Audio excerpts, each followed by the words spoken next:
ආයුබෝවන් අපේ දුව පුතාලා සියලු දෙනාටම තවත් සතියකින් පමණ ශිෂ්‍යත්ව විභාගයට පෙනී සිටීමට බලාපොරොත්තු වන අපේ දුව දරුවන්ට ශිෂ්‍යත්ව විභාගයේ විෂය නිර්දේශයට අයත් වන විෂය කරුණු කිහිපයක් වීඩියෝ මාලාවක් තුලින් ගෙනීමටයි මම බලාපොරොත්තු වෙන්නේ. මුලින්ම ශිෂ්‍යත්ව විභාගයේ ප්‍රශ්න පත්‍රයට පිළිතුරු සැපයීමේදී ඔබට පරිපාතය පිළිබඳව අවබෝධයක් ලබා ගන්න අවශ්‍යයි. ඒ කියන්නේ අපි දන්න සාමාන්‍යයෙන් අපි සඳහන් කරොත් පොඩි බැටරියක්, බල්බයක්, කෝෂයක්, එහෙම නැත්නම් ඒ ස්විච් එකක් සම්බන්ධ කරන කුඩා විදුලි පරිපථයක් පිළිබඳව අවබෝධයක් ලබා දීමටයි මම මේ වීඩියෝ එකකින් බලාපොරොත්තු වෙන්නේ.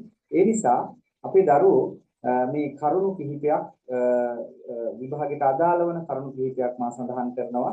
ඒ කරුණු මනවින් අවබෝධ කරගන්න ලෙස මම දරුවන්ගෙන් ඉල්ලා සිටිනවා. මම මුලින්ම ඔබට පෙන්නනවා විදුලි පරිපථයක්.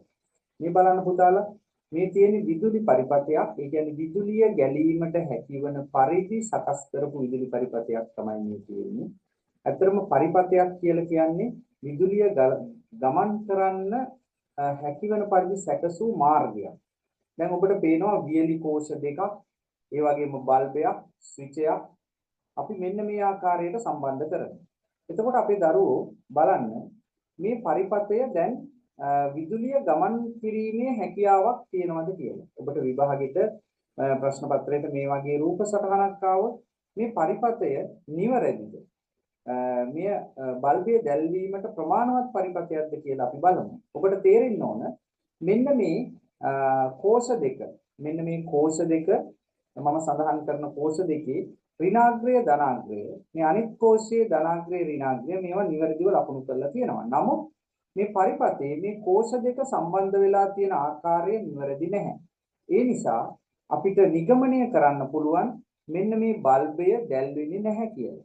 ඒ නිසා අපි බලමු නැවතත් මේ පරිපථයේ බල්බය දැල්වෙන පරිදි මේ ඇටෝම නැවත නිවැරදි කරන්න පුළුවන්ද කියලා. දැන් ඔබට පේනවා ඍණාග්‍රය සහ බැටරියක ධනාග්‍රය, වියලි කෝෂයක ධනාග්‍රය, අනෙක් වියලි කෝෂයේ ඍණාග්‍රයට මේ විදිහට සම්බන්ධ වන විදිහට අපි මෙන්න මේ කෝෂය මාරු කරා. එවිට බල්බය දැල්වීමට හැකියාව තියෙනවා. නමුත් තවමත් බල්බය දැල්විලා නැහැ. ඒකට හේතුවක් තියෙනවා.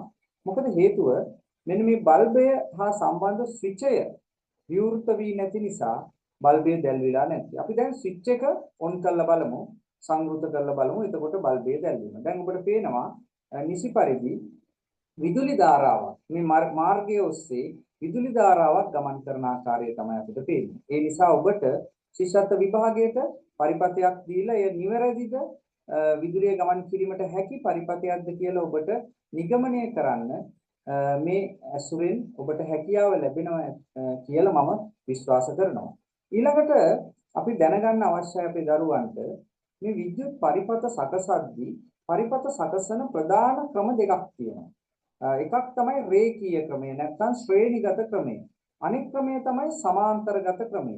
මම මේ වීඩියෝ එකෙන් ශ්‍රේණිගත ක්‍රමය සහ සමාන්තරගත ක්‍රමය නිවැරදිව කොහොමද සකසන්නේ කියලා ඔබට කියලා දෙන්නයි බලාපොරොත්තු වෙන්නේ. මුලින්ම අපි මේ ශ්‍රේණිගත ක්‍රමය සහ සමාන්තරගත ක්‍රමය ඉගෙන ගැනීම සඳහා සරල පරිපථයක් මම ඔබට පෙන්වන්න කරනවා. මේ විදිහට අපි දැන් සරල පරිපථය වියලි කෝෂයක බල්බයක් සහ ස්විචයක් තියෙන පරිපථයේ අපි වියලි කෝෂ දෙකක් බල්බ දෙකක් ආදී වශයෙන් අපි තෝරා ගන්න බලමු. ඔන්න බල්බ දෙකක් වියලි කෝෂ දෙකක් සහ ස්විචයක් තියෙනවා.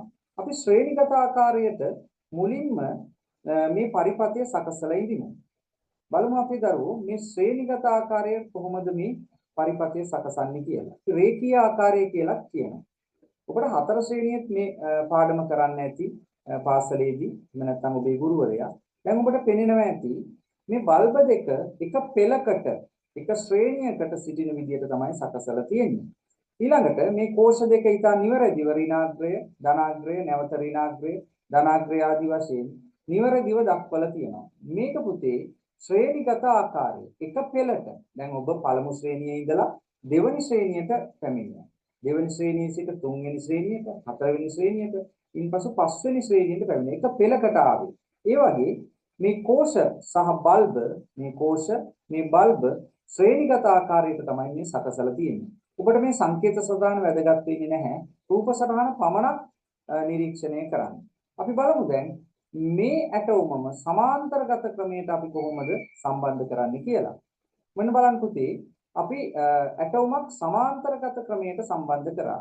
ඔබට පේනවා දැන් බල්බය දැල් වෙනවා මේ තියෙන්නේ බල්බ දෙක සමාන්තරව බලන්න බල්බයක එක අග්‍රයක් අනිත් බල්බයක එක අග්‍රයේ එකට සම්බන්ධ කරලා තියෙනවා.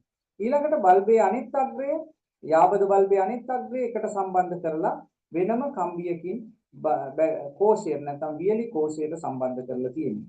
මෙන්න මේ ක්‍රමය සමාන්තරගත ක්‍රමය කියලා කියනවා. මේ පුතේ කෝෂ ශ්‍රේණිගතව තියෙන්නේ නමුත් බල්බ සමාන්තරගතව තියෙනවා. ඔබට හොඳින් නිරීක්ෂණය වන්නට පුළුවන්.